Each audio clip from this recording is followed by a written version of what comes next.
The Children of God was a 50-year criminal syndicate that trafficked almost 100,000 adults and about 7,000 children around the world to do entertainment. I was medically evacuated from a combat zone with all the symptoms of a brain tumor. And like, I physically broke, I mentally broke, like really, really hard. And I literally at one point sort of made the decision, like, I am not gonna let suicide win. The cult members think they're on this mission, right? Like they've been given this whole story of what it is and then pulled under coercive control.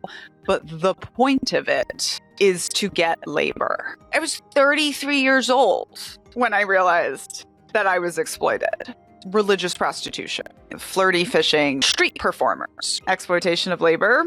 So how do we draw that line? How do we understand it? How do we know if we've become part of the labor culture or if, we're still on the good side of the line? Yeah, so don't comply in advance. Educate, do your research, and build communities.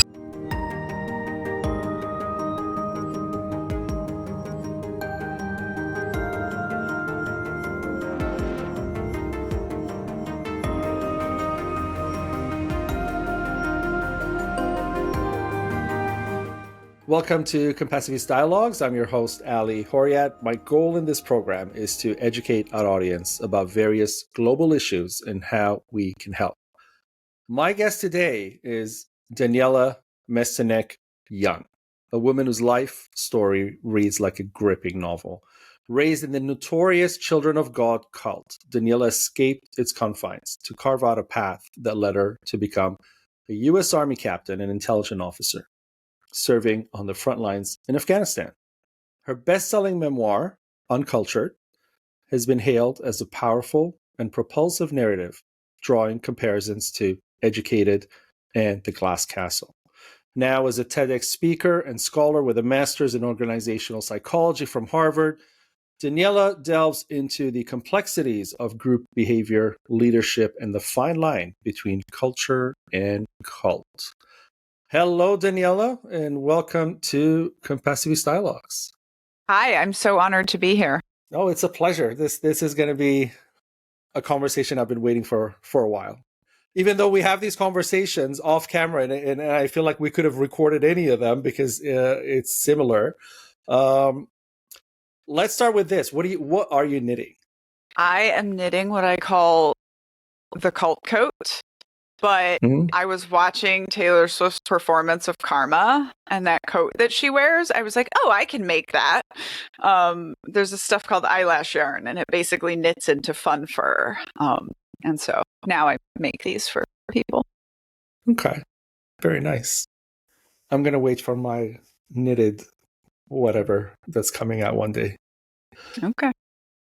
Thank you in advance. Let me start with...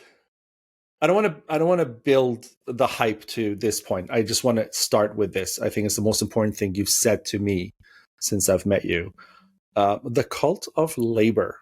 It's something I really had not heard before because I come to Compassiviste from a space where I recognize, because I was in that finance world, I recognize the necessity of labor, slave labor, traffic labor, all sorts of cult labor, but I wasn't able to put it together in that way that you explain it. And now you explain it in an extra layer that I can bring to the world through Compassiviste. I can really take your thoughts and make it into, here's an added layer of what you guys need to know. So, it becomes, where does exploitation end and culture begin? So I'm going to ask you,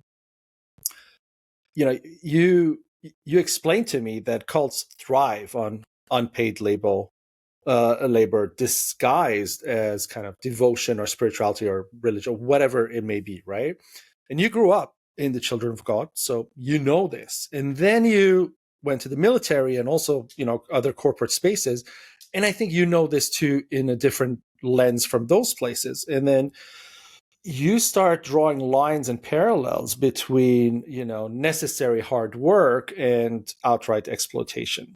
So how do we draw that line? How do we understand it? How do we know if we've become part of the labor culture or if, we're still on the good side of the line?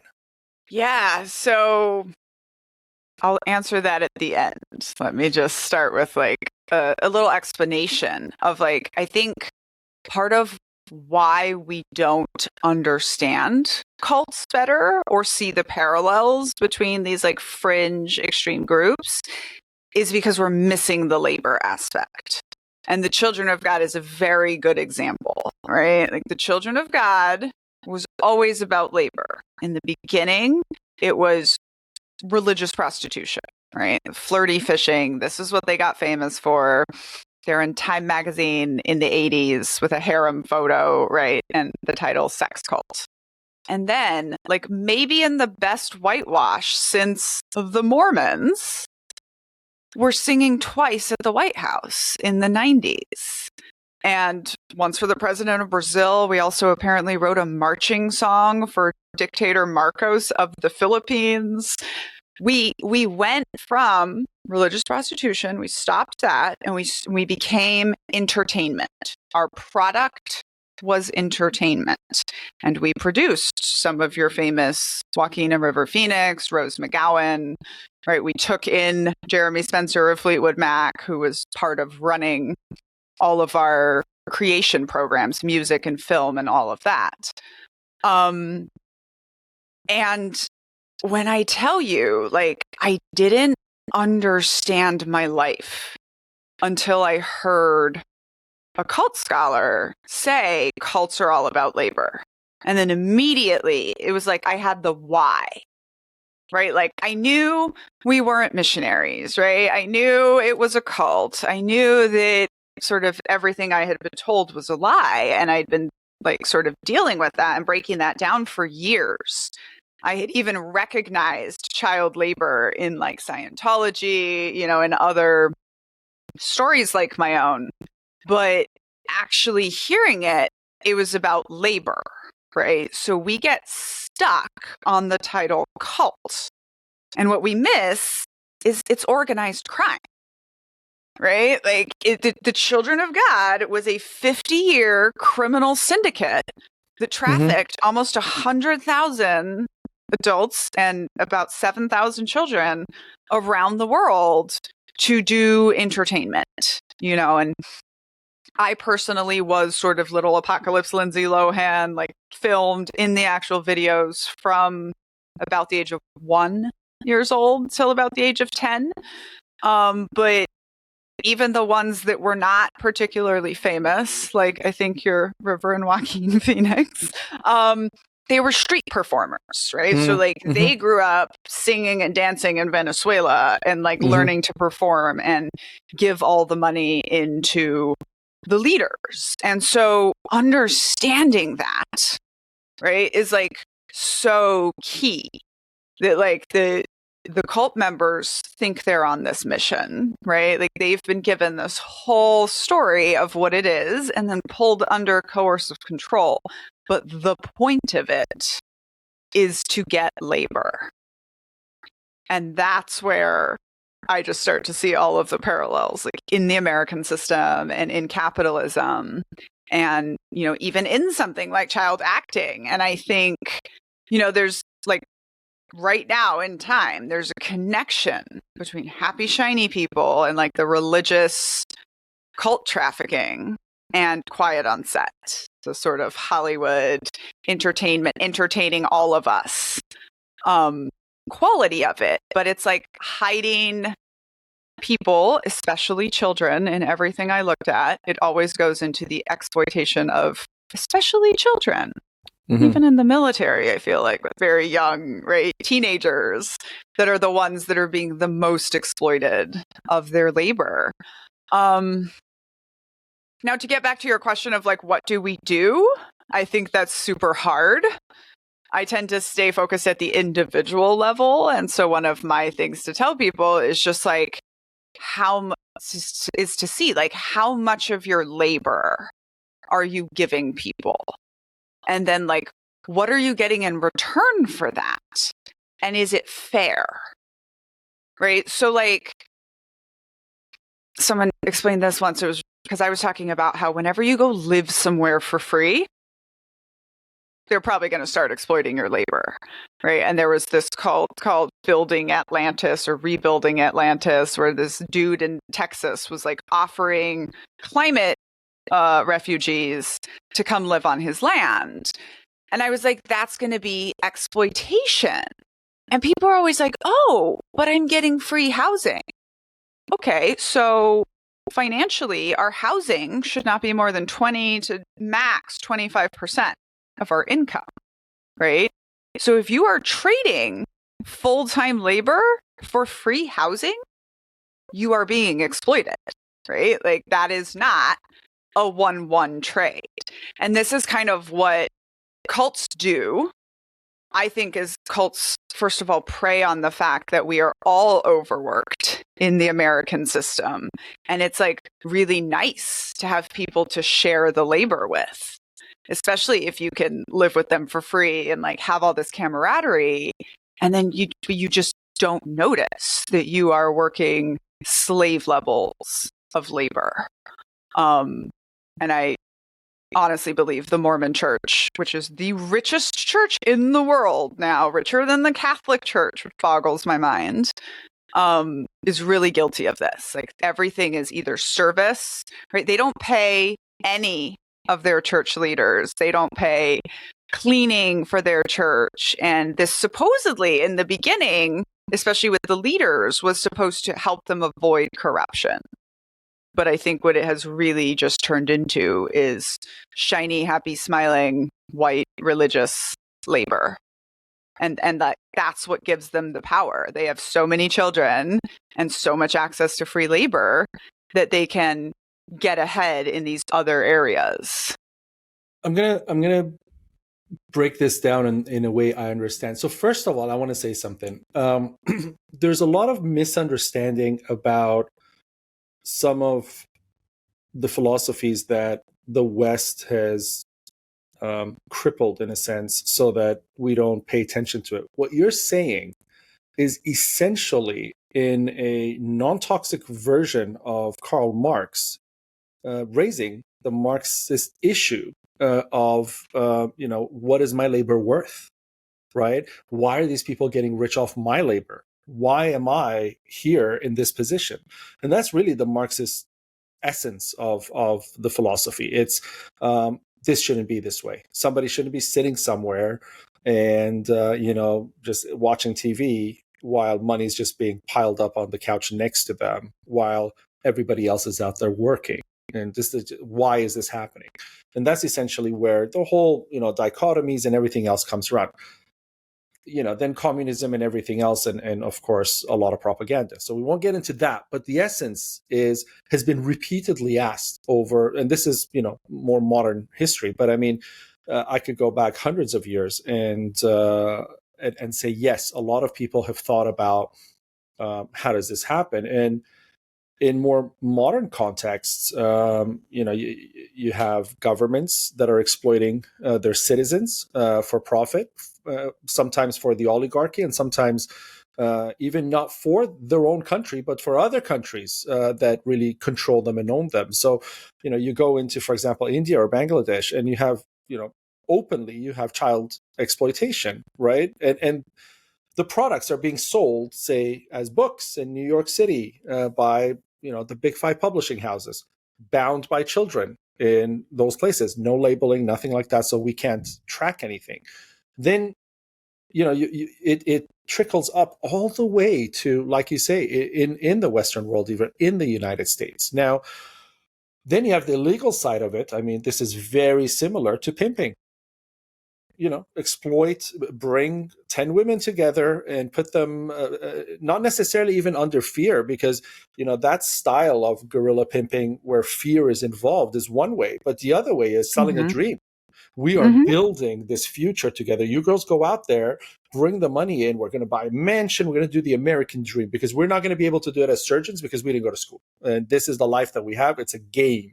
We got to be tight. We got to do this. We got to do that. And, there's a lot of trust. There's a lot of build up. And then the girls go out there and they really buy into the dream, and they'll do anything for the dream. They're martyrs out there. It's the same thing as jihad in Islam.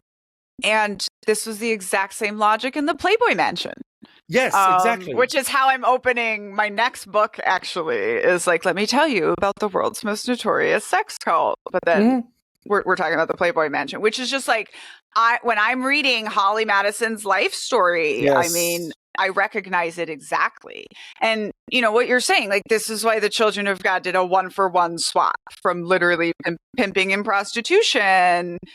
And I always say, like, they never stopped pimping us out either. There was always running through our entertainment, like an element of sexuality that didn't need to be there. You know, this video of me as a 10-year-old doing the Macarena on a beach, you know, like why? But they never stopped pimping us out. They just didn't have us like actually going through all the way with people, but it was always this kind of promise and the dream. And like, Ali, when I tell you that, like, when I started talking about what happened to us as child trafficking, the biggest pushback I got was from fellow survivors of what happened to us. They would be like, no, but I wanted to be there. Right. And I would have to be like, you wanted to be a 12-year-old being homeschooled in India, out on the streets every day, begging people for money to support your fake. No, right? Like, of course you didn't want to be there. You know, I even think in Jeanette McCurdy's I'm Glad My Mom Died book, where like basically the first thing she shows you about how she's a 6-year-old child and she's sold her mother's dream as her own. And she goes out and does it very successfully, but like she didn't want to do it. She didn't want to be there.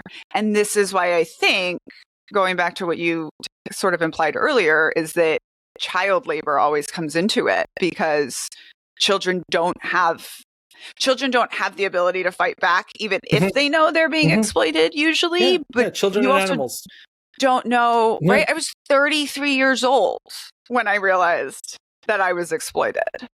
And the other problem is it's tied so much into our business model.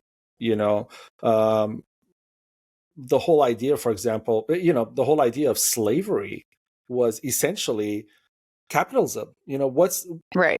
You know, I want to build a building. What are my costs? Material, some legal, some accounting, some paperwork at the government, blah, blah, blah.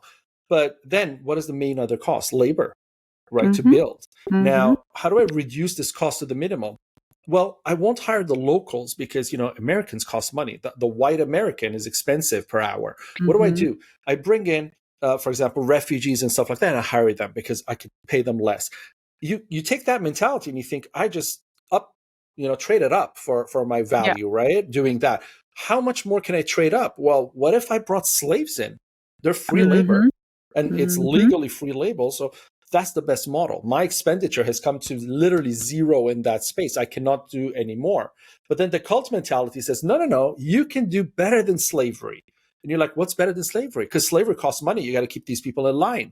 What's better than slavery? Make them believe in the slavery that they're committing, and they will do more. And then they'll give you even more. Yes, they'll give you even more. And this is exactly. And so, like, modern day, very accepted cults, like the Amish, like the Mormons, heavily, heavily traffic people through construction, right? Yes, they have, this is a huge part of how the Amish make billions of dollars. The real estate of the Catholic Church was built on this model. I mean, they're a real estate company, right, at the end of the day. But I mean, their real estate model was missions. You and a bunch of people go out in the middle of nowhere and fight off all the wildlife that's going to attack you and all the locals that may not like you coming here, and build a massive church structure that when I look at some, I travel and I go into churches like this was built in 1215, and I'm like, really?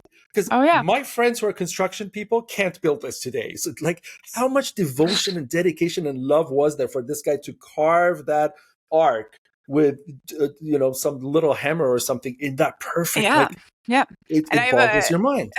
I had a very interesting moment when I was 17 years old, and I had like a amazing high school history teacher. And she said to me, I said, my parents were missionaries. And she said, missionaries are agents of colonialism.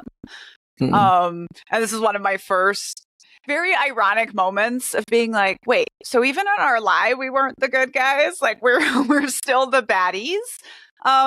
And of course, you know, what you mentioned, like slavery is so key to this in America, and why I think like America is so culty, but also why it's in everything, you know. And Ta-Nehisi Coates says that like we act like America is this great country that also had slavery. But in reality, like America became, right, the richest country in the world because we didn't pay for labor, like because we didn't have went to pay that and debt. stole people. And I, of course, grew up in Brazil, which had, you know, some of the worst slave trading going on too. What I find to be interesting is Brazil has had that cultural conversation and America has not. Just about how much we exploited, and just about like George Washington didn't have wooden teeth. George Washington, every time he needed a new tooth, had a tooth pulled from the head of an enslaved human being so that he could wear it in his mouth, you know? And then like these are our great founding fathers. And but so these great founding fathers come from a history of Europe as well. I mean, you look at the UK, you know, you look at the British Empire. This is an island that really has nothing on it. There's no oil pumping out of it. There's no gold. There's nothing on this island. You know, like how much sheep can you put on this island? Not that much, right? So there's nothing on this island, but somehow it reached the levels of wealth that it did over the last, 500 years. How did it do that? Exploitation. Do we talk about it today? No, we don't. We don't bring it up. Like we don't bring up what happened in India, you know, between the British Empire and the Indians. I think it's so crucial, though, to understanding what is happening right now, right? Because even in all of this hazy, make America great again, right? Oh, bucolic, right? Like that is fascism. Like, oh, it was good back in the day. But like the time that they're trying to pull us back to, what did Donald Trump say? 1890 to 1912 was America's golden years. And like, very specifically, very few labor laws protecting, especially women, children, and immigrants. But you see that in the setup too. I mean, the power setup in America today, in the United States, is eerily similar to the Rockefeller ages, where you had the Carnegies, the Rockefellers, and a few dominant families that you knew by name, and that was it. There were no laws even then, but even today the laws don't support anything anymore because we have all these. That's the thing. The fakeness to me, and the way we buy into the fakeness also supports furthering this cause. Because you look at a company like Apple today, and I see them breaking a law, and then they don't go to court to fight it. They just go to court to find out how much it costs that they broke this law. And they pay that fine without any argument. They're like, how much? 12 million? Or, the EU just fined them like billions of dollars. It just wrote that check to them, right? It's like, okay, let's go on with our lives. And they continue doing what they're doing. So it's like, what kind of effect is this having on the company? It has an effect on all the poor people on the world. So it's kind of like traffic laws, where I think we spoke about this before. If say you're a billionaire and I'm making $15 an hour and we're both traveling 10 miles above the speed limit, we both get pulled over. You're laughing at the fine. I'm crying at the fine. But the whole point of the fine is for you to learn a lesson too through financial penalty.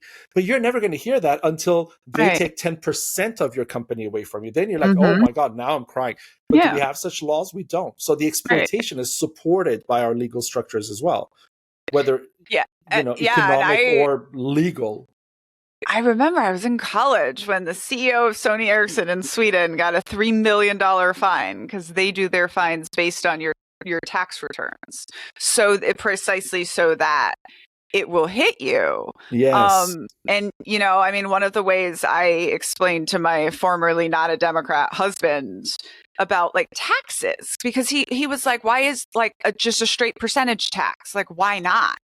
Right. And I'm like, when you're making $40,000, right? Like, and you're paying 20% of that, that's like the difference between like your kids eating or not, right? The amount of money I make, it's just my wine budget is less, right? Like that was literally the example I used for him. And I'm like, it's not the same thing, and I really agree with you about like we're seeing these parallels that we were seeing with the millionaires of the industrial age. Yeah, over However, a century ago. those millionaires knew that they had to build concert halls and build libraries and like buy the people's They studied the agreement. Colosseum system well. Right? Exactly. It was like, Yeah. we have to agree for the people. We have to like give stuff back to them so that they're like, oh, well, like Carnegie Hall's great, right? Yes, so it's okay that he's a millionaire. I feel like that was like the beginning of trickle down economic theory. But the thing over there is, I think it was so early and they were still kind of shocked that this is working. You know, Rockefeller was sitting there going, really? You guys are all okay with me in this palace and you guys living on the side of the road? Like you see it and you're okay. Okay, let me not push this, right? He was scared. But today, you know, the Jeff Bezos says they're not scared. He's like, you not only look at me, appreciate and follow me, and if you see me somewhere, you worship me, why am I going to be afraid? You don't kill your God. Nobody kills their God. I'm your God today. So, you know, you really appreciate me. So I'm going to just do worse. And this was how studying organizational psychology basically radicalized me, right? Because I was like, in the cult of capitalism, we have agreed that if you are making money, you're one of the good guys. You know, like Zappos, right? Like, I knew Tony Hsieh was a cult leader. Like, I have been watching him since the beginning. And I was not surprised when we saw them isolate, when we saw them see a bunch of suicides, when we saw him get ousted and then die in a suspicious fire. But like, they're still doing Harvard Business Reviews about that culture, about Amazon cult, right? So it's like, we have decided. I used to say that I wanted to do a $10,000 consulting package where I just go into your CEO's office and read the Lorax to him. Very well acted out, right? Business is business and business must grow regardless of crummies and tummies, you know?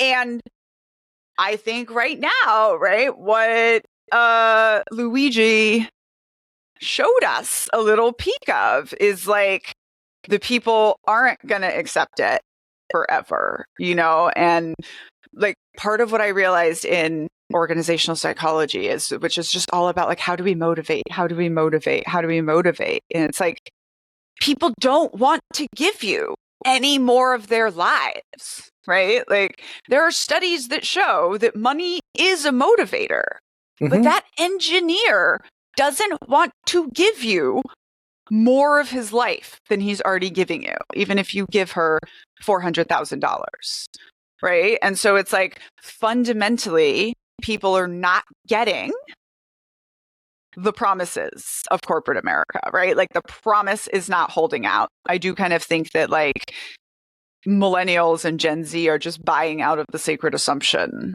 of you work for the man, you know, like I just made up my own job because like this promise, I don't know, the promise of the cult is always a lie, right? So like this promise that most Americans think like they are a happy accident away from being a billionaire, right? Like honestly, this is why everybody's Taylor Swift, one app away from becoming a billionaire. Everybody's an app away from Twitter, you know? You know, why Taylor Swift is the first billionaire just from entertainment is because she convinced every white woman in America that you might get invited to Taylor Swift's house for cookies one day, right? And so it's like people really think that like they might be a millionaire one day if they work hard enough. None of this is new though. That's what gets me is how people fall for the same card trick. Because look, the religious model was the same for eons. I mean, millennia. If you buy into my belief, buy into my system, my faith, I will speak to God so that you will have heaven. You just have to follow my orders. You know, you put quarter of your money into my bank, you do this, you do that, you come to worship on Sunday or whatever day. You follow a certain set of rules, and those rules are always inclusive of a certain amount of money. It's never outside of money. And with that, you will find, I will take you to heaven. I will personally lead you to heaven. Somehow we buy into this dogma, right? We buy into this delusion. Today is the same. It's no different. I mean, we're buying into this continuous. And even when it's not actually us doing it. It's really, we're doing it in a separate way. Even if we think we have escaped from the cult or the capitalism, or we're doing it our own way, we're kind of still stuck in that space. Because I think the way it works is, I say, okay, you know what? The pandemic happened, and all this digital resources happened, and I'm freelancing now, and I'm doing my own thing, and I don't need to be in the system anymore. I don't need to work. I don't need to do this. I'm free. Okay, what are you really free from? I mean, you're still dedicating the same amount, and a lot of the work that is now pursued in these spaces is kind of very dangerous, because it might not exist tomorrow, and you don't have any way collectively to protect yourself. So you don't have a union, you don't have a collective, you have nothing. If tomorrow AI takes your job, there's nothing you can do. You got to go back to the base. Yeah, and this is why I think it keeps working. Right. So like one thing, one fact that I love is like going back to the Middle Ages and the church. Hey, puppy. Sorry about that. It's okay. It's okay.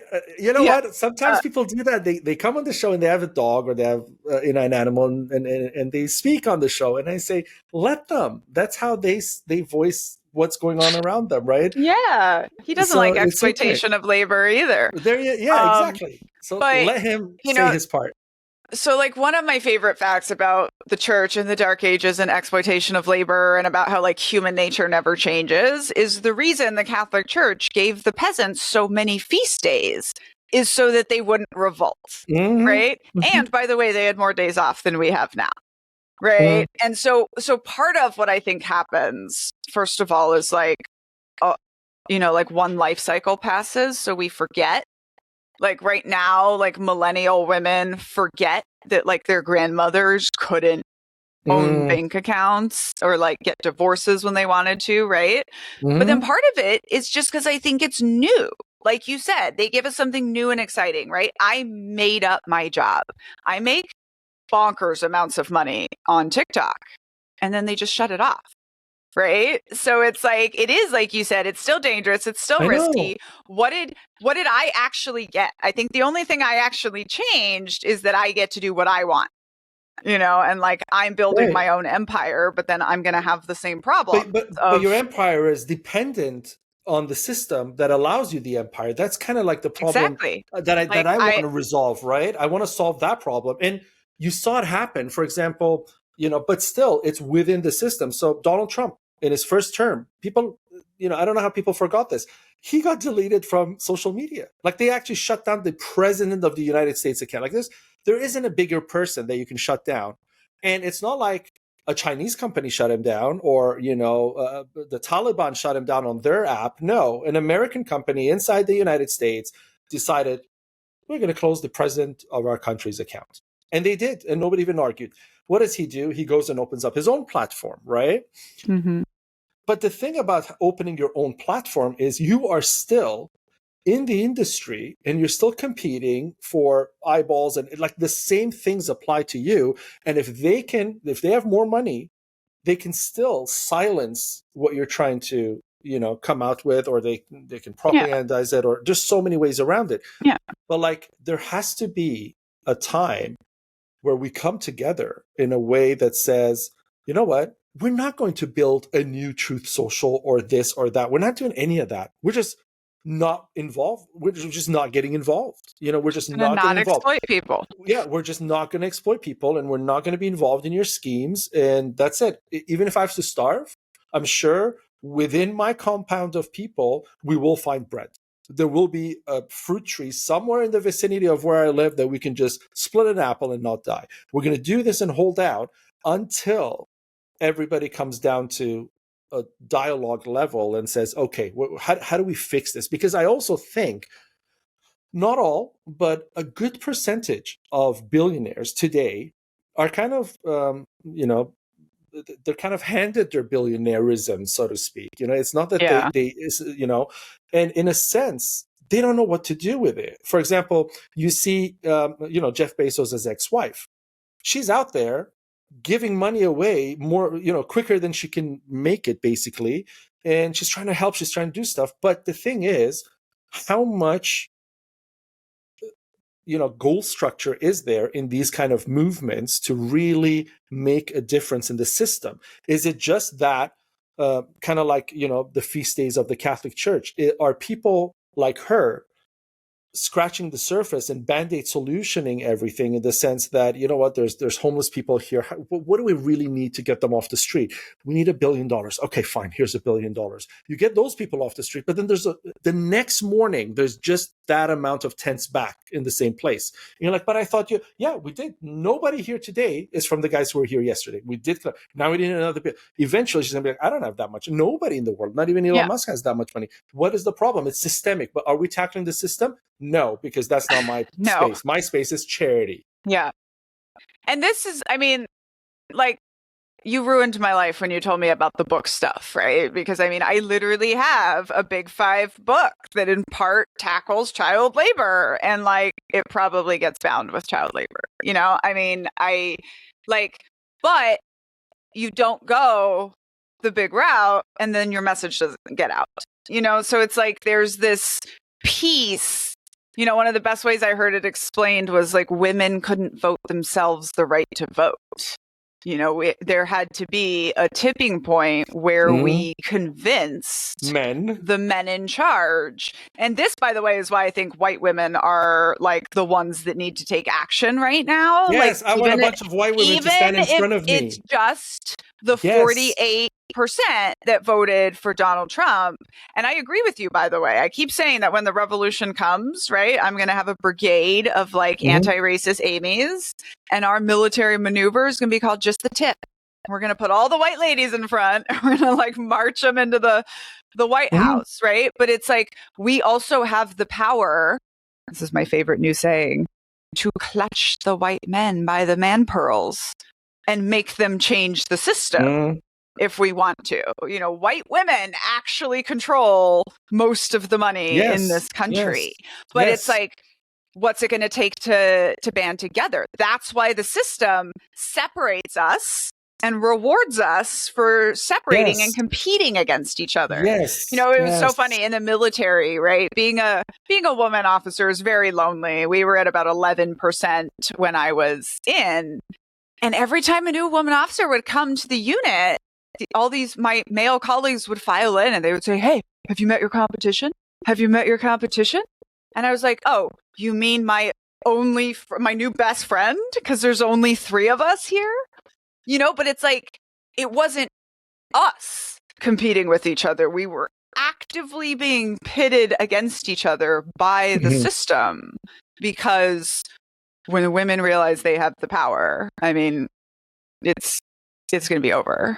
And the amazing part is that, what I'm about to say is not new. A lot of people said it, even in comedy. I've heard it. Women are smarter. They have more power. All of these things, that we scientifically prove, even in terms of studies comparing men and women in certain ways and whatnot.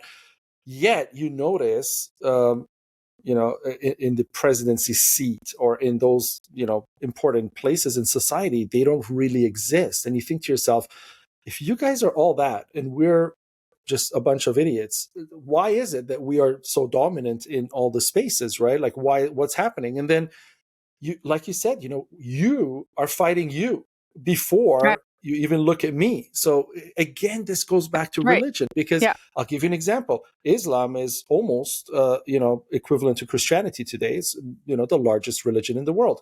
However, Muslims are quicker to kill each other than any other religion, because the Shiite Sunni thing in Islam is the devil. Each side considers the other the devil, literally. Before the Jewish, before the Hindu, before anything else. So you bring in that sense of, fight yourself, and you've crippled, the biggest power that could possibly be. And that's the same thing with women. You look at all the TV that's out there that targets white women in America, like you said, from decades ago. with these Days of Your Life and Bold and Beautiful, even the evening ones like Dallas and Colby's and stuff, it was always some woman cheating with another woman's husband, and then the women trying to kill each other. Get mad and at things each like other. that. Yeah, get mad at each other, right? And fight each other and cause problems and steal each other's husbands. And that was from the 80s all the way to today, where even in Modern Family, as a joke, the women had these issues amongst each other. One thought the other didn't like her and things like that. And, Mm-hmm. Bringing race or other things involved into it. It was women, women, women all the time. And this builds up, right? And reality TV today. Yeah. Look at I mean, this was Desperate Housewives of every city in America. It's all about these women coming together fighting.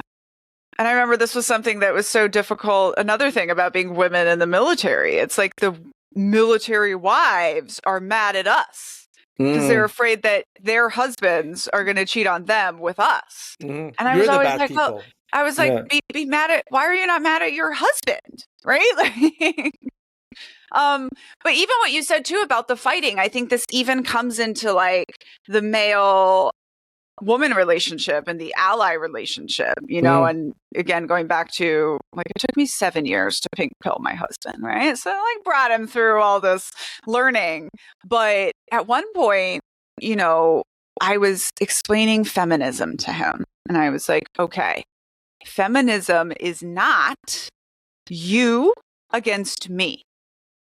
Feminism is you and I against our girl child having a 1 in 3 chance of being assaulted before she gets to college.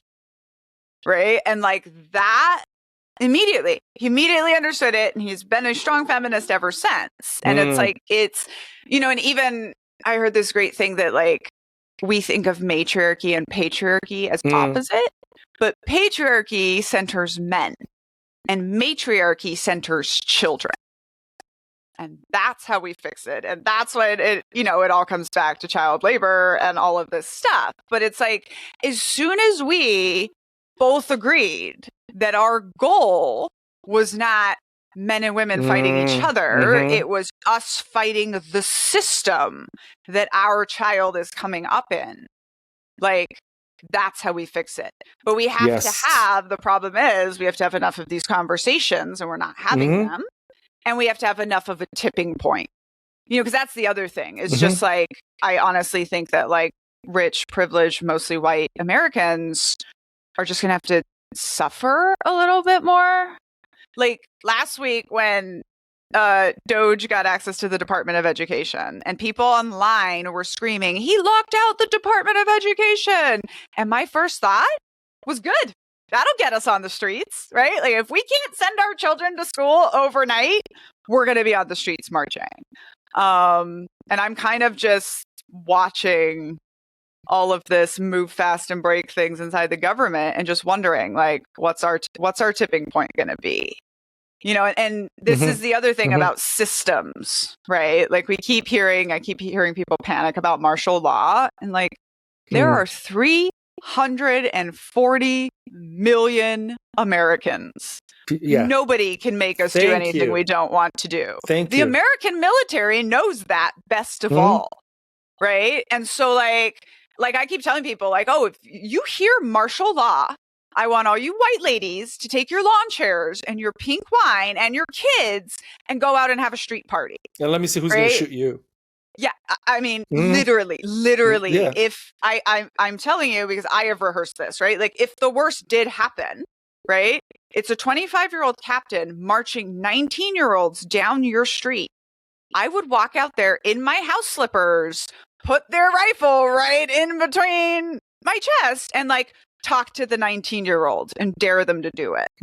Right? Like they're not gonna. No. They're not gonna. No. If they did, how fast would that spark the revolution? Right? But it's like there will have to be some sort of tipping point to which the American public says, like, not only are we not going to take what's going on right now, but like, we're just not going to take this system of exploitation anymore. I keep kind of thinking that when the millennials are in charge and Gen Z is like coming up with all these answers to problems and Gen Alpha is being awesome, we're just going to like give land back and pay reparations and like make women equal humans and just just fix these systems. Just say we're not gonna read books if they have to be bound by child labor, or we're not going to eat Girl Scout cookies if they have to be done by child labor, Right. And you know what? I want to get to three parallels actually with this, what you said. But first, and really short, when the riots happened and they broke into Capitol Hill, right?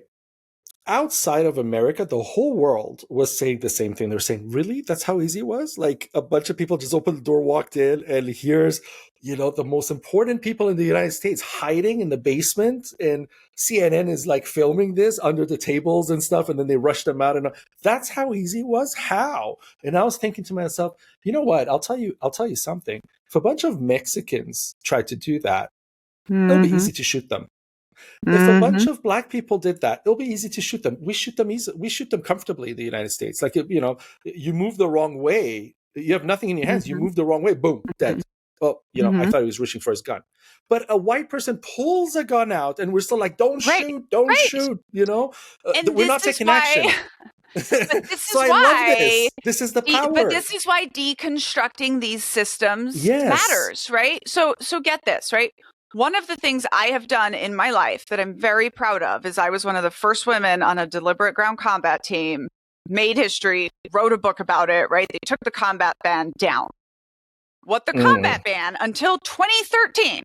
So since the beginning of our country until 2013, men like Pete Hegseth and Donald Trump have been weaponizing the concept against us to keep people like me out of advancement, that America is not ready to see dead ladies and brought dead back mothers in a casket. and dead mothers. And they mean white ladies, right? They mean dead white ladies. And so this is what I'm saying. You're not ready to see dead white ladies. That's a weapon for us. Yeah. I shouldn't be rioting. I should be empowering Daniella and sending her out. Daniella, go out there. Go out there, because to white women right now, right? Like, they are not going to massacre us in the streets. And so we need to call them on that, right? Like, I swear, like, I could do it with 400 white ladies. We could just march up to the White House. And that's where propaganda comes in. That's where misinformation, disinformation, propaganda, all those tools, all those weapons, Today, I fear the power of Instagram more than I fear a nuclear threat. Absolutely. Because that is never going to happen. That's just a lie since the Cold War that was never going to happen, okay? But this is real. Like, this propaganda but that's the new reality of the world. Yeah. That's the new reality of the world. And I think I told you this before, but like in 2010, when I went to intelligence school, the largest worldwide disaster in front of nuclear war is the internet coming down. And this is even one of the things I argue in my book was like what brought charismatic leaders back in my next book was like, we all lived through an apocalypse. It was called the Industrial Age, crashing into the intelligence age, right? It left nothing untouched, not one single thing.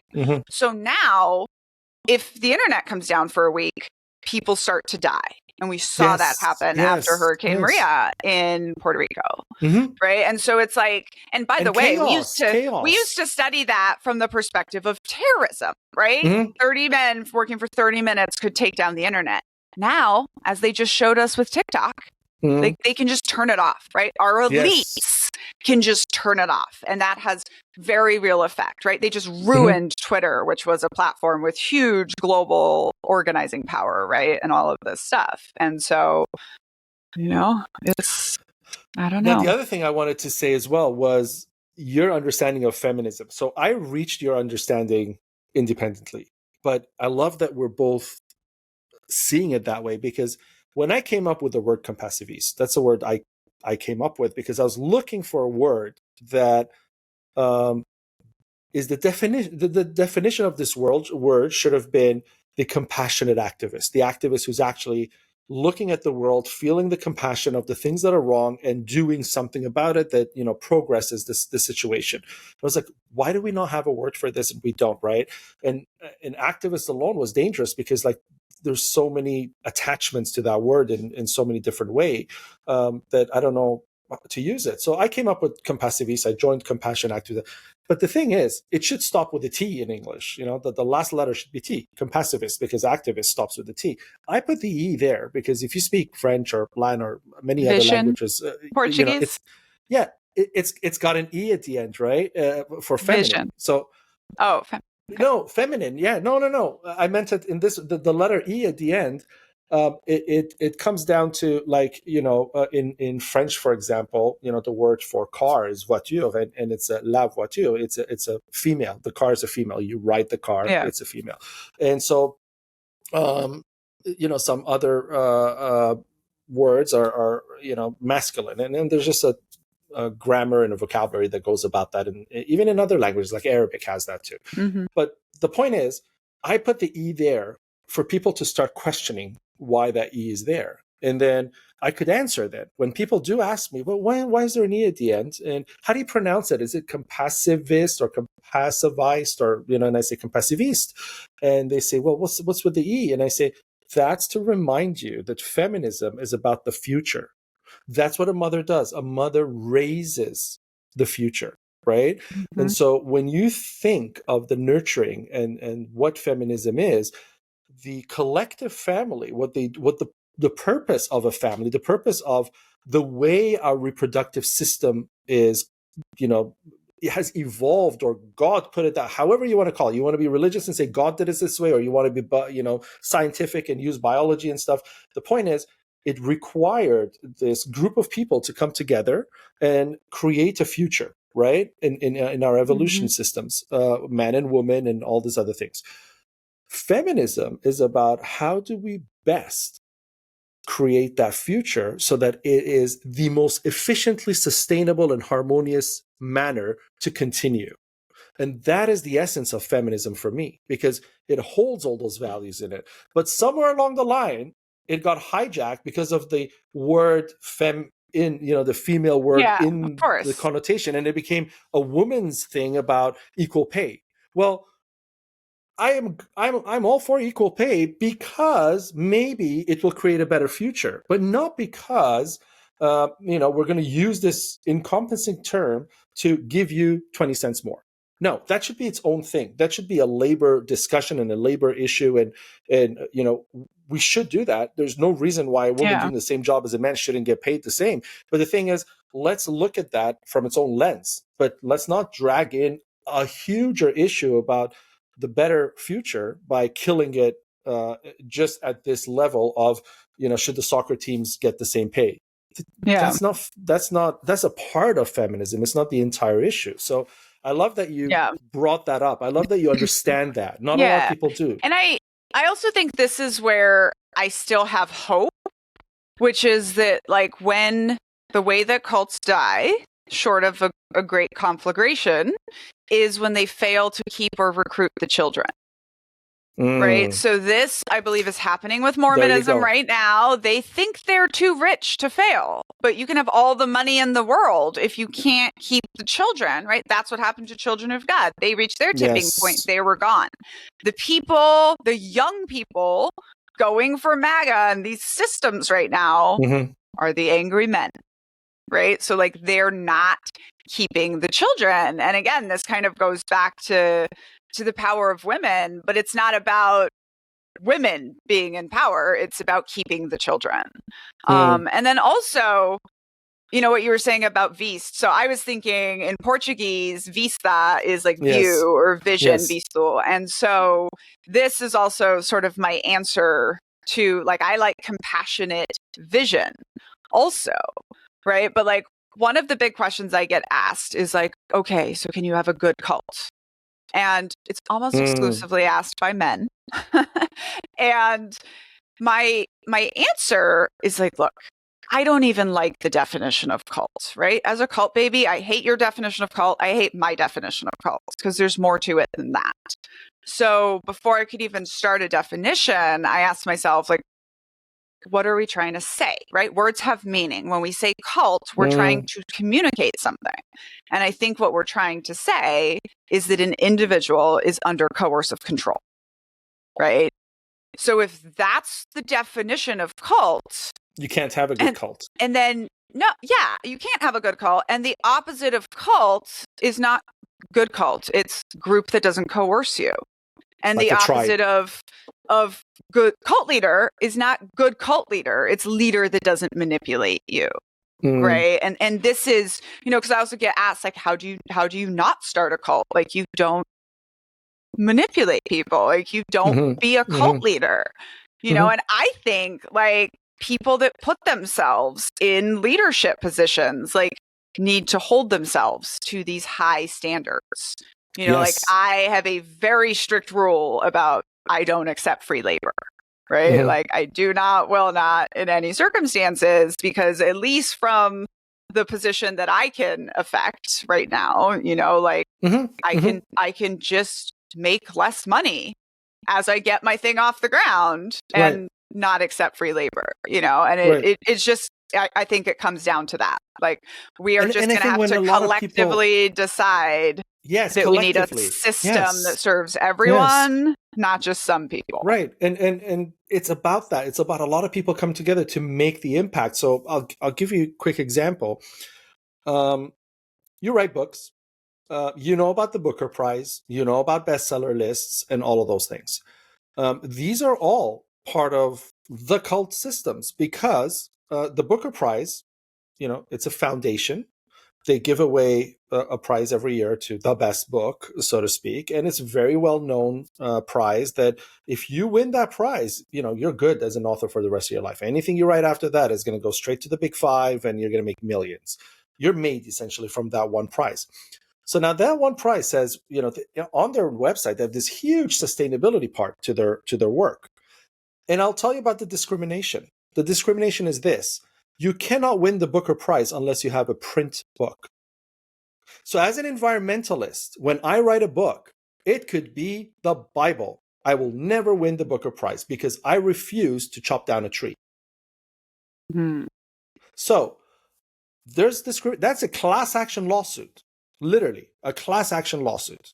But we can't fight it. Why? Because when you talk to other authors, you can't get 100,000 authors together to say, we're boycotting this, we're putting it all on the front page of our websites, and we're asking them to change. And then their process is this, with all the sustainability talk that they have, this is their process. When you apply to the Booker Prize, you have to send them 10 individual copies of your print book so that they ship those to the 10 individual judges that are going to read your book. Imagine, how sustainable is this? Why am I not sending you a PDF that you just forward to 10 people and let them read it on their tablets or something like that? I mean, it just makes more sense that way. All of this is overlooked. Why? Because each one of us is thinking, screw Allie. Like, if I win this, I'm good for the rest. I'm J.K. Rowling for the rest of my life. I don't need to get involved in this. If Allie goes out there and makes a change and it happens, stuff, great. I'll go apply to the new Booker Prize Foundation that is now ethical, or, not part of the cult, not part of the hypocrisy. And so I'm sitting here barking this information every day, like the thing what I told you about print books. Like, did you go to your big five publisher and say, excuse me, where are the books bound? I need to go. With all that you just said, you make bonkers of money. I need to sit in my first class seat and fly to that little town where these books are made and see with my own eyes where the books are made and how are they made. No, nobody does these things, right? We need to start getting involved at that level, and we need to have our army with us. So you and your, however many thousand Amy's need to get out there and stand in front of that place and say, no, you can't publish my book this way because I didn't sign up for that. It's illegal. I didn't sign up to be part of child labor.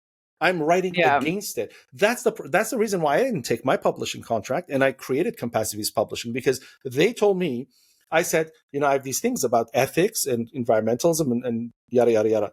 And they started laughing at me. They're like, no, you need to do a book tour. You need to have it in print. That's how it works. Da, da, da, da. And you don't get a say in all those things. You should just be, kind of feel blessed and have gratitude that you're being published. And I said, no, because I have the means to walk away from this. I don't have to feed 6 kids at home, and they're dependent on this contract. And I'm going to sell my soul for my children's food. I don't have that issue. I can walk away. And so I walked away and I said, it's not enough to walk away. Now I got to develop a system to say that is where the problem is. And I did develop that system, and here we are. So Yeah. on my own, I'm going to die one day. It's probably not going to change anything. On my own, all these conversations may be around here, and maybe 200 years later, somebody looks at it and says, oh, just like Kafka or something, that was a great person. Let's revive his history because we can make money off of it. We can now reprint the books, resell it, do a few courses and call him a philosopher. And then, just have, sell that course at Harvard, and we'll make $8 million off of it and add it to our roster. That's what's going to happen in the future if I'm lucky and my name becomes a legacy. And if I'm not lucky, trash, right? Where the change happens is in the collective. So my question is, you leave a high control environment like the children of God, right? And, you literally walk away from that, your mind's in the right place and you're able to do this. And that in itself is a whole power, and I respect that because I kind of know. I wasn't in a cult, but I've had good friends who were, and I realize some of them don't make it. Like some of them, they end up self-destructing to the point that they die. Whether it's suicide or whether it's overdose, whatever. It's part of that self-destruction because they don't know how to get out of it. You are fine. You are active. You're coherent. You're writing books. You're saying the right things. You understand. You totally overcame everything that you went through, right? And I'm really proud of you. Not that I'm important to say this, but I'm really proud of you for that because I really look up to you in that way. I look up to you and I say, she overcame like trauma of a next level. And she's sitting here fine and powerful and ready to fight. And I love that. How? That's what I really want to ask you. How? Because it's not easy, it's not easy to go through certain things in life and be able to, show up on the other side of it and say, nothing happened. I'm good.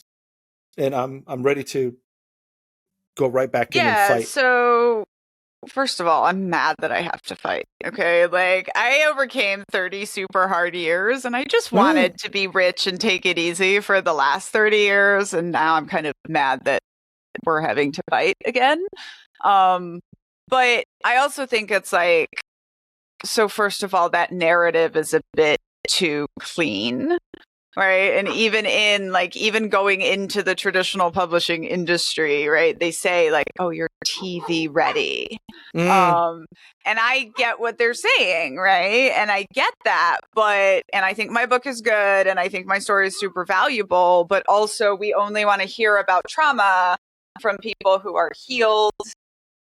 Yes. Sorry. From people who are healed and attractive and well-spoken and all of those things. So, I would say like my journey, it's taken me 20 years. It's taken me 20 years to be okay. And I wasn't okay for a lot of it. I just happened to choose like perfectionism as my heroin addiction. And I competed marathons. I won a marathon while I was deployed on 3 hours of sleep. And my body's very broken now. But it was like I chose these societal accepted addictions. And I think what I thought was that I could outrun it. Like I think my neurodiversity also comes in here, but like Daniella believes that Daniella is very smart and very capable, even when I shouldn't. And so like, I'll push forward, I'll go sell the biggest military woman book, even though everyone's telling me it doesn't sell. Right. But so my thing was like, one was I just realized that was a lie, that like when I was an army captain and like I had done it, right? I had literally walked away from one of the worst cults with $0 into a essentially foreign country. And now I was an army captain, right? Like how many people can do that? And I'm like, and I'm not okay. Like I'm still not okay. So, and sorry break in here, but you also walked into another cult. I mean, the Yes. military itself, that's the other thing. Like, you didn't go from cult to a savior space Yeah. or a safe space. You went from cult to cult.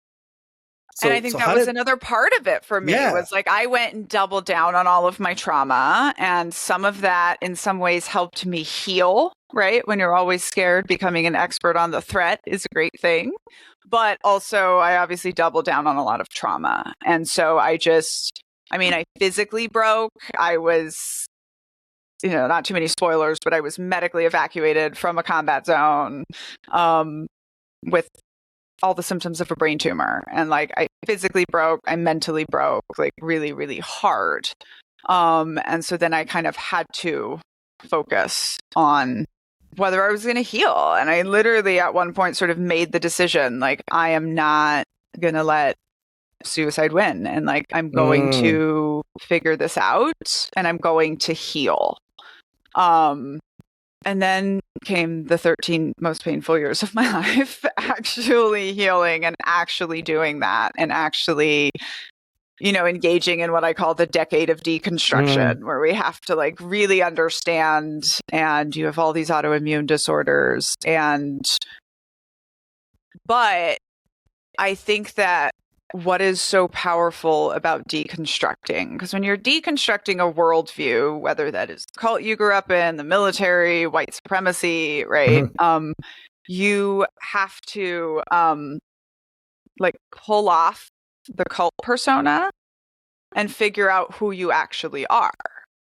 And one of the things for me was sort of understanding that like, I am formed by this cult, right? I was born in this cult. So there are things about me, like wanting to fight, like wanting to have a mission, right? Like, that are parts of my personality. And once you deconstruct it, and once you go through that pain, and once you lose the people in your life that you're not going to get to keep because you're deconstructing this worldview, then all of those things are yours to tell, to talk about, So like early on, I had people telling me like, don't talk about the cult because that's not professional and no one will take you seriously. Just talk about being an officer in the army. But like now, like, I can deconstruct all of it, right? And I have a powerful platform and perspective because I've gone through all of that. So, my answer to it is like, first of all, some days I don't get out of bed. Some days I don't get out of bed. And everything I'm doing now, I'm doing from a pretty privileged position. So like, I have a lot of money and time for self-care and a 50% partner and like all of these things. I even was able to write a book because I had a partner that kept working and kept paying for the nanny. And so, I was able to write a book. But and thank you for being honest.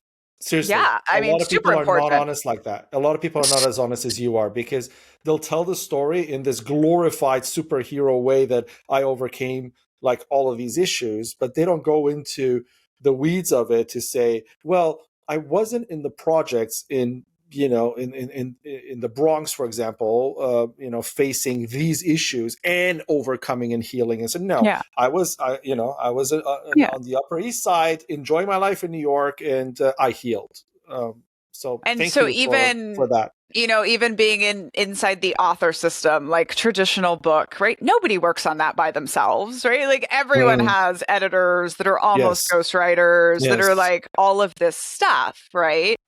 And I decided I was going to talk about that I was going to put my co-writer on the book and that I was going to openly talk. Because here's the thing, like I did write a book that like really, really takes you there, right? Like we spend 10 hours in the basement with a pedophile. Like we really go into horrible stuff. And when fellow survivors ask me, right, like the publishing industry was like, are you sure you want to do that? Like you won't be able to get certain prizes. I have publicly been flayed by other New York Times bestselling authors who want to talk about how I didn't write my own book and all of this stuff. But to me, it was like when I look at another broken survivor who's asking me, like, how did I even tell that story? Not by myself, right? Like I literally would not have been able to do it by myself because it is so painful. For support systems. Yeah. And like, The collective. absolutely need to talk about, while 100% that's my book and I wrote it and I'm proud of it, but like I didn't write a book about groups by myself. I didn't, nobody does multi-million-dollar projects by themselves, right? Right. I mean, Yeah. so Just because it's in your name doesn't make it by yourself. You're just privileged to have it that way. Yeah. And that's even part of now, people are like, oh, how do you do what you do? Like, it's so mentally hard. And like, first of all, I've healed. And again, thanks to my military service, I have an income that I don't have to work for. I have education, free education and free healthcare. Right. So like, I have all of these things. Also, I'm off every day at 3 or 4 p.m. crocheting with my kid and like enjoying my life and doing all of this stuff, So I've found a way to achieve balance. And like I've worked very, very hard for every piece of it except my white face. But I still like there are all these pieces. And also it's not done. So one of my answers now, I'm building a musical, and the last song that I want to wait till all the cast can write it together is called Living With It, because that's the answer. And I think we talk about trauma like it's something you get past, like I'm done running that marathon and now I'm done. Instead of being like, no, I'm running this marathon for the rest of my life. Like I am going to be ugly crying in a back room at my daughter's wedding because I didn't get a childhood. Like it's these pieces are always still going to be part of it. So one of the quotes, though, that I'd love to share with your listeners that has really impacted me is we know we're healing when we stop wishing for a do-over. And when I was in my super hard decade, I was like, that is bullshit, right? I would trade anything for a childhood. Like just to go back, just to not have had all those horrible things and to like have this pain that still goes on. But because I think I have done that, Japanese thing of taking all the pieces and like really painfully putting it all back together, like the life I do lead now is beautiful and wonderful, even if I have to go lead a revolution. And I do know that if I changed anything, then I wouldn't have this, Yes. So that is something I would say that like gets me through the hard times when they are hard. And you're right. Those experiences shape us, and they don't have to be as difficult as sometimes we make them to be if we can use them in a way that we see the advantage of how we now overcome and progress and thrive from the life that we did live. So yeah, I never had the issues you had, so I'm not going to pretend that I can understand or explain any of those things. But I did have a friend. Well, I still have a friend. He got raped.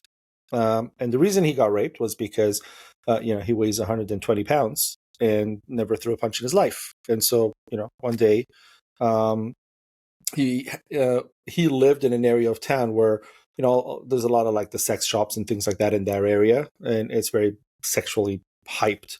And so he's walking through and some bigger dude just grabbed him and threw him in a van and raped him and then just threw him out on the street.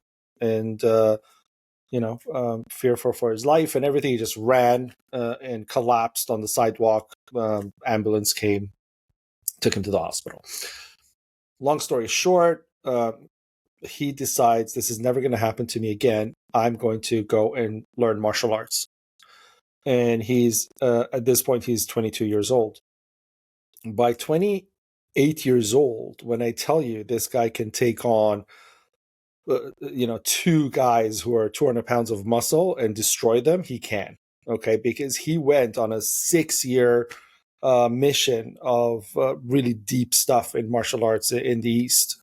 And so what happened for him to recover is this. One night after being out, he's in a similar situation where somebody attacks him in the same way, somebody like tries to rape him again, and he fights the person, and the person's flat on the ground, and he knew he had overcome that and he's thriving. And that's when he was telling me, that's when I realized I'm not healed until that moment, because I didn't know that all the things that I was doing can be applied to ways that I can support other people and ways that I can make everything I've been through something that can help society. Yeah. And everybody else. I did it for me in this selfish way that I shall never be raped again. And I went on a mission, and which is great. But then that mission dies with me, and there's thousands of people in that position, especially women. And I could literally come out and say, this is what I did. Now, you want to do it my way, you don't want to do it my way, that's up to you. But at least this is the avenue I took. And here are the ways that I cope with it. And here are the ways that I deal with it. And the moment that it happened again, and I was able to stop it in its tracks by myself, gave me the power to never fear anymore. So his story resonated with me in the sense that the healing comes at the point where you realize that there's no, this going to a psychologist and stuff like that, this lie that the psychologist is going to make you wipe the memory. And that's a lie. I appreciate the psychologist helping you, but it's a lie if you think you're going to go there and get healed on a couple of pills and a couple at a psychiatrist and a couple of conversations at a psychologist and therapy, and you're good. No, you're never good. But you're only good when you take your experiences and you turn them into the positive that you did and my friend did, right? That's where the healing comes in. And that's the part people are missing out on. And I want people to hear that from you. Yeah. And I love that you said it like that directly, because I had that moment, right? I had that moment when I was having to explain to a beloved family member who was cutting me out of their life if I wrote a book. And I had to say to them, look, my pain and my trauma, it is killing me, right? It is killing me. The bad days are going to win if I don't find a way to take my pain and my trauma and my experiences and make them matter. And this is, I think, even one of the things that makes writing a book so appealing to humans, right? It's you make yourself immortal, right? Everything that I went through, all the advice I could give, only I have that. And especially if you don't believe in an afterlife, what is the purpose of continuing a life that is going to be filled with pain? There's always going to be triggers, there's always going to be things. But literally when I took it and turned it into something, right? And there's so many ways it matters, right? As a woman veteran, I can't share my story without being attacked by male veterans. But the second I have a book to sell, your attack is very different, right? Their attacks make me money, right? Or here was a big one for me that I didn't realize when you talk about the work, right? So the first time Donald Trump won the election, I predicted it, and I was extremely traumatized. I think just triggered, traumatized. I went from being an intelligence officer who lives on the news to I can't watch television at all. Right? And I didn't realize until he won again that what I did was I was triggered and I was traumatized and I had no voice.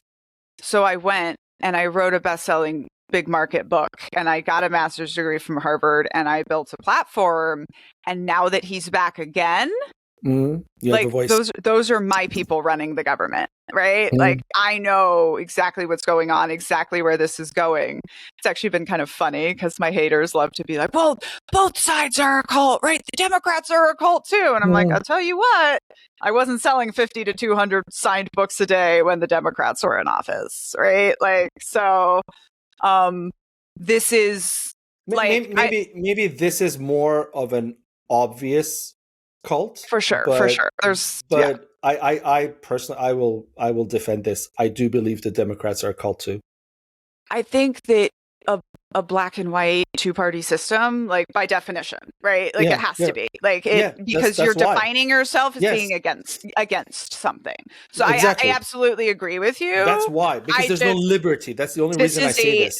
A Christian nationalist cult of the type of which I came, right? So it's my experience, and they're running the military now. So it's just we all hate that my experience is relevant, but here it is. But like, I was so worried about him being in office again because of all of the trauma and all of just the next 4 years of trauma that we're going to live through. Mm-hmm. But in fact, what happened is here I am ready to fight. And, sort of, yeah, this is my like parallel to your friend's, yeah, your you're friend's right. story, Yeah. right? Like, Yeah, I have not fought off any of my rapists, but I am prepared to like try to fight off this cult leader from like and taking. that's where and that's where you feel healed and empowered and able, right? Because you went and you got your version of insane black belt that you can take on a whole bar of people and be fine. So that's really the message that I'm trying to bring to people from stories like yours that I hear from my own friends as well in cults, even friends who are in your cult. And so it's kind of like, how do you deal with it? And some people don't talk about it. They just shove it down deep, and at home at night when they're not in the public eye or anything like that, they go in the shower and they cry for 45 minutes instead of showering. And that's not a coping mechanism. That's not the way you heal and overcome. And that's certainly not the way that you can build compassion, because what about the next person who's in your shoes? Like, compassion is about not letting that happen, because it already happened to you. Like, you're not healing in the sense that you're reversing time, going back into, I don't know, 22 years ago, and not, being used or abused or whatever in the cult. You're never going to be able to do that. So, but you are going to be able to not let the other person go through that, which you have power to do. And that's the heal for me. And that's what you're doing, which is why I do admire you. Now, I want to ask you about advice. Okay.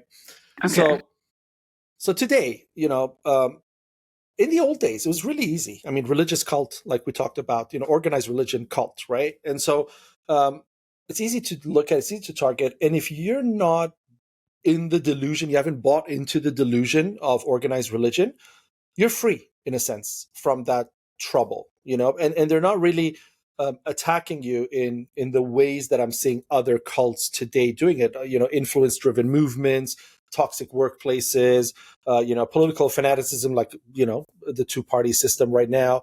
And a lot of these, though, are using the same tactics of the church, the same kind of things that happened there. I mean, they used to hang people in the Catholic Church and the witch trials and all those other things. Today, we're doing it a different way. We're shutting down Instagram. That's your hanging. So it's very similar. Now, because you know what it's like to be in a cult, and because you knew what it's like to be trapped in there, and you learned how to escape it in a sense, and rebuild and restructure and be where you are today, free of it and empowered. Can you give me a militant version for people to follow? Because I think that's really what makes a difference, right? Like if the viewers can say, 1, don't do this, 2, don't do this, 3, do this, and 4, do that, and they follow these steps in their workplace and everything that happens, they can kind of be like, okay, Daniella's rules, blah, blah, blah, blah, and I'm saved, and maybe we can help people. Is there something that you can say to that? Okay, so that's kind of the book that I'm writing, right? I have like my 10-part definition of cults, and I'm like, but I'm going to show it to you in cults, in the military, and then in our groups. And so I have also like flipped it around and done like a 10 commandments for good groups that are not cults. See, I read that. and if you want, I can read them out. But I also just like, I still just always start it by saying, like, as an intelligence officer, like, it's always low threat. It's never no threat. Right. And I think like part of the problem is if you consider yourself a good group, like that's your blind spot, So I think any listicle is problematic just by existing, right? Because it's telling you that like this is the path. And yes. Like sort of what I'm saying at the end of my book is like, I don't have a perfect listicle to give you. Like, here are some tools that I've created, but also, I think we are navigating a world of black and white extremism, and America is a cult and always has been. And like, one of my, like, for you, the individual, the way you protect yourself from extremism is learn to get comfortable in the gray. And the way that you protect yourself from cult-like groups is don't devote your life to any one thing, right? Like, even Compassiviste. Wait. I want to say this. Have you used that sentence anywhere? Learn to be comfortable in the gray. Yes. Or did it just come out now? Okay. No, Write that down. I've said that before. Was beautiful. Yeah. I'm going to use that from now on with your permission, because it's powerful. Yeah. It is, and inclusivity, isn't it? That is inclusivity. And people think that means you can't have values, right? And I'm like, no. Look, I have black and white thinking about hitting children, right? About hitting anyone, but especially children. It is bad. It is bad. It is bad. So that's my blind spot, right? If you come to DC and tell me that you're starting legislation to make hitting children illegal, like, I need to know that I could be manipulated by you, right? Because that's my blind spot, right? So it's like, this is why we do a diagnosis of the threat. And, I love, like, businesses are always like, culture eats strategy for breakfast. But, like, they can show you a business strategy plan, but they can never show you, like, a culture plan, right? Or, like, here's the threat analysis of how groups can go bad. Okay, so let me tell you my 10 commandments. So, and these all correspond with my list of cults. So, number 1 in the list of cults is a charismatic leader. So, number 1 of 10 commandments is thou shalt have other gods before me, right? Don't devote your life to one idea or one guru. Number 2 in my list of cults is the sacred assumption. And so, commandment number 2 is thou shalt hold nothing sacred. And I swear this was so dramatic. I just, like, sat up in the middle of the night and I was like, hold nothing sacred. That's the answer. Number 3 is this missionizing, this weaponizing of a transcendent mission. And so the commandment is your mission must be achievable in this lifetime. And even if you have this larger mission, like, what is your, like, smaller tactical kinds of things? Number 4 is constant self-sacrifice of members. And so the commandment is thou shalt never call thyself a family, ever. Because anything that calls itself a family wants to overwork you, underpay you, and expect you to put up with more BS otherwise. Number 5 is about isolation. And so the commandment is thou shalt loudly declare that information is never bad. You don't need to be protected from information or isolated from things for your own safety. Number 6 is cults always have a distinguishable vernacular. So thou shalt put a watch on jokes and insider language and just understand the dynamics of how that impacts you. Number 7, us versus them mentality. We are the best, down with all the rest. The commandment is thou shalt never chant thy own last name. Number 8, exploitation of labor. The commandment is thou shalt thou shalt compensate physical and emotional labor. Number 9, entrance costs and exit costs. Thou shalt beware of the exit costs and shunning behaviors of when people leave your organization, right? How do you treat them? And number 10 is ends justifies the means mentality. And the commandment is thou shalt not rape the children or justify those that do.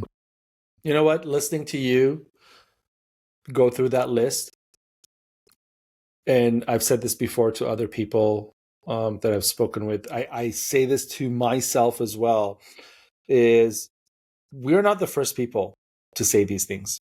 But where it gets destroyed is, for example, let's just take religious text, sacred holy books, the Bible, the Quran, just from recent, the big ones. And you read them without context, without the attachment of organized religion and all those things. The 10 that you said, I could challenge people that I will bring verses from those two books that I mentioned and put them right next to what you said. But Yeah.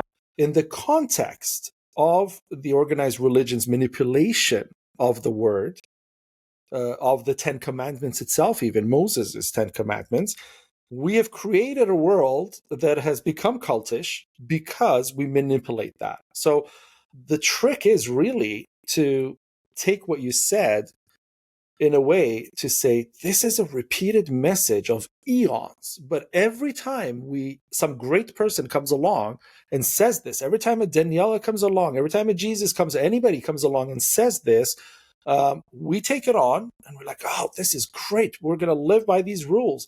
And then some charismatic leader comes along and says, let me explain them to you in a deeper, better way. And look how sexy I look.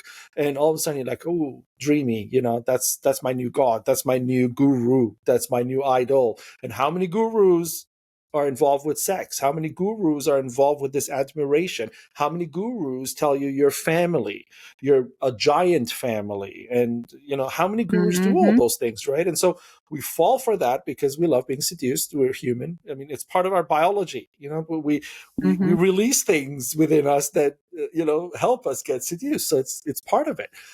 And then the ego kicks in, and then one thing leads to another, and that's a crash right there. You're going straight into head-on collision. So thank you for sharing that. I think if people can kind of stay clear of influence in that way, use information like you said in a way to be able to deconstruct everything with information, not with crap you hear all over the place. Like, spend some time. And we are in an unprecedented era for information.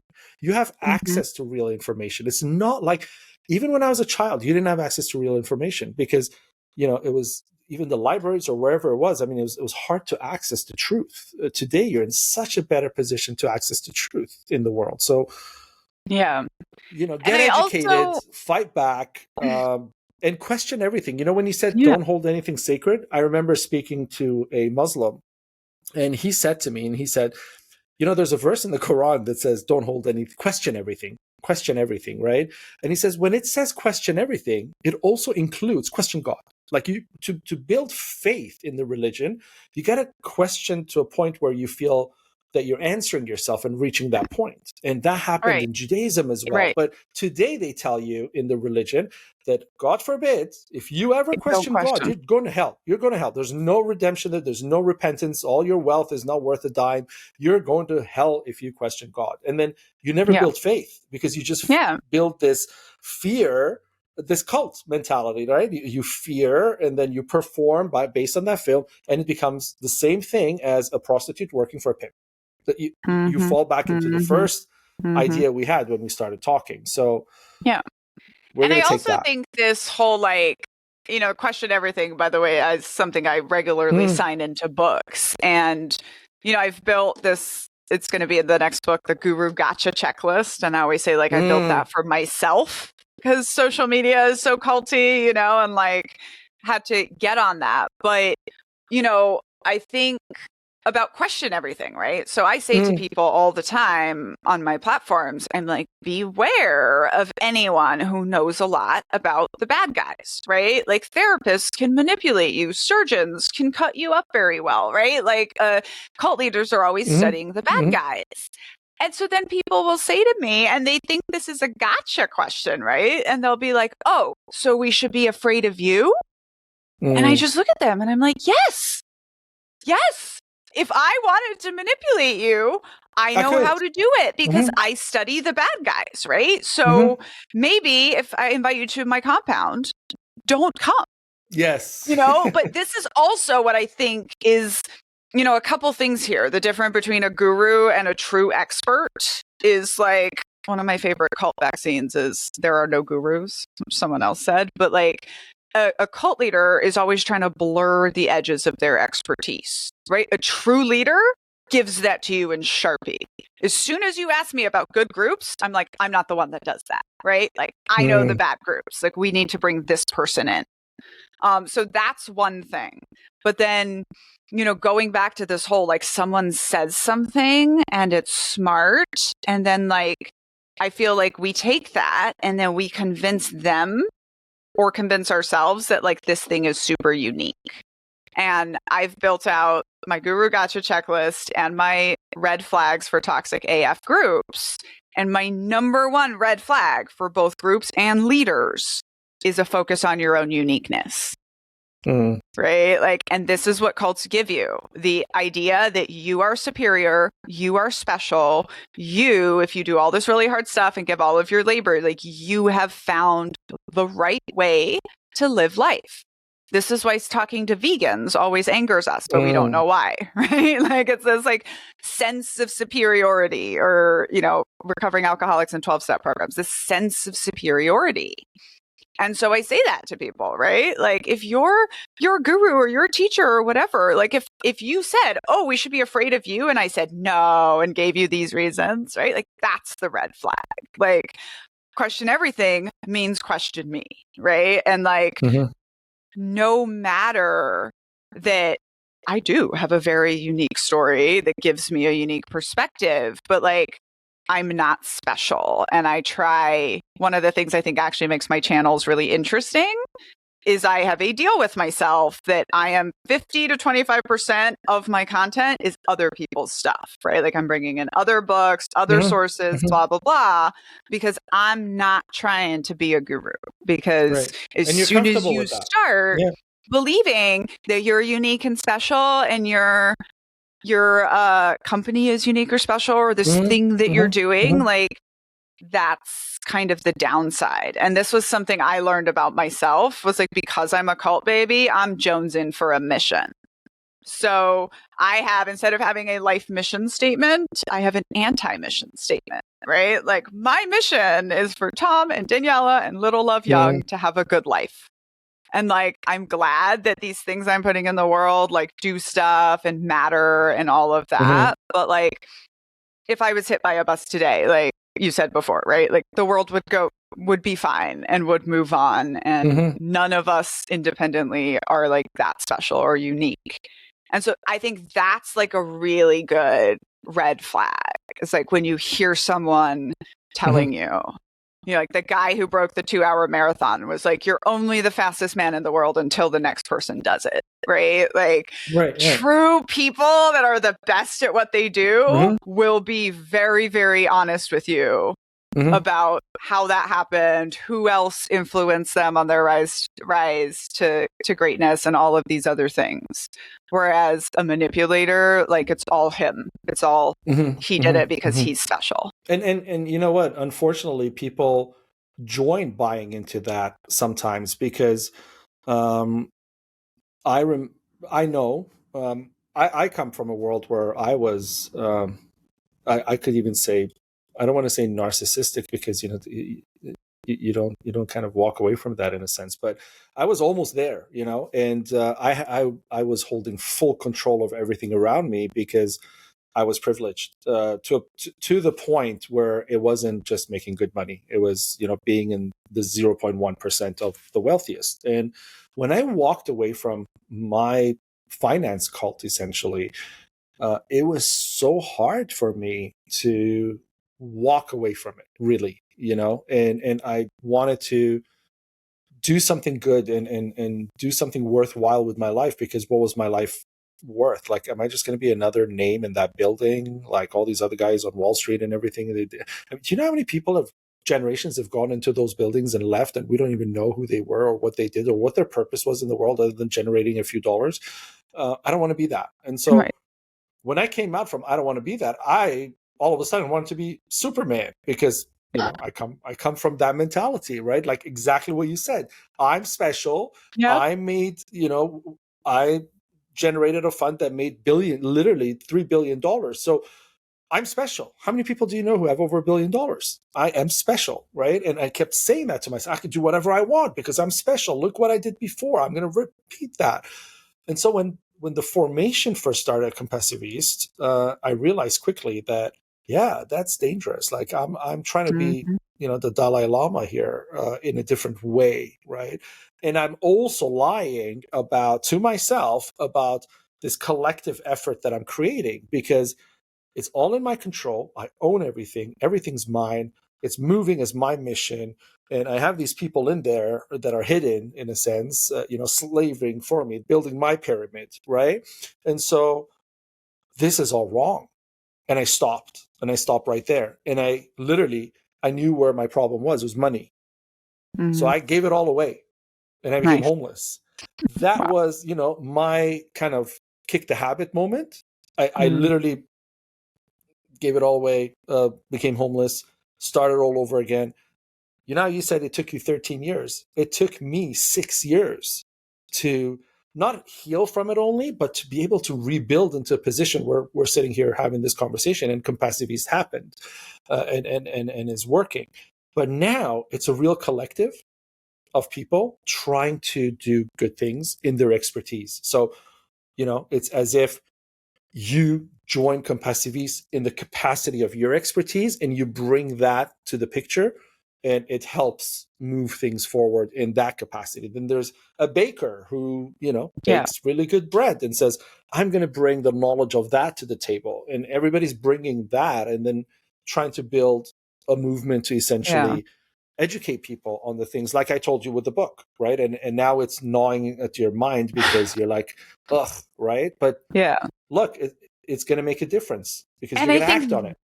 And I think this too is just like almost a really important difference between groups versus community, right? Where like in a community, like you bring what you're good at to the table and you don't do the things that you're not good at, and other people fill in those gaps. And like, I think that's how human beings used to function much more naturally until we built all of these systems. And like these systems, like when you're in a group, right? You're a member of that group because of something about you, right? Like there is something about you where like this community that I live in, I'm in this community because I exist here in this space and I'm part of this community. And I almost think like this is one of these huge differences, that we don't even realize, when I think of like, I grew up in countries in the equator and nobody has air conditioning. So when it's hot, you're just outside and you have more natural kind of community, but we change these systems and then we don't realize like we're still out here saying it takes a village. But we live in our tiny castles with our 2.5 children and trauma bond with our spouses, right? Like we don't really have these villages. And this is why even part of, I just think all the answers in the world right now is like, listen to Black women. What should we be doing? Listen to Black women. Like they're the ones that still know how to make community and build community because they've had to. Yes. Because they've lived in this system that doesn't work out for them. And so they, I have a Black friend, we have a podcast called Hey White Women. And she always says like how white women go out together and just don't come home together. Like that doesn't happen in a Black community. Like you would be in trouble for leaving someone behind, like, so just this whole different kind of shift, I think, is what is happening here. And this is the other like final good news I will leave you with is that cults pop up in times of social turmoil. So the fact that like the cults, the fashion and the civil rights of the 70s are all back right now. Like knitting is the power sport I've been training for my whole life, right? Like it's not a coincidence. And we know that what is going on right now is people are waking up to systems that don't work for them and they're pulling them down, right? And so like, even though I was sacrificed on the altar of what happened in the 60s and 70s, look how many other people it worked for, right? Like our systems did get better. Things were improved in a lot of ways for a lot of people. So like this dark time of cults that we're in, it's also because people are questioning everything and pulling everything down. And what I've discovered is that anywhere in the space of transformation, predators will show up. And like our country and our world is in the space of transformation right now. So we all just like need to be aware of what we're living through. Open your eyes, everybody. That's what it comes down to. Question everything. Thank you. Yes. Question everything. Thank you, And Daniella. don't comply in advance. Don't comply in advance. Yes. Do your research. Do your research. Question, educate. Do your research and build communities. That's really a lot of what you're teaching me. So thank you. And thank This was you such a great for conversation. speaking. Yes. And we're going to have more because, there's so many angles to speak about. And so, we'll have more conversations and we'll bring it to the people. When is your book coming out? Sure. Your next book? It's we're trying to get it out by the end of the year. Okay. This year. That's not bad. Yeah. We have to, All if it can be finalized by March or April, so I am working every minute that I can. Yes, okay, we'll definitely do some more discussions. All right. Thank you so much. And with the intent to educate and activate people, you come in true Compassiviste form.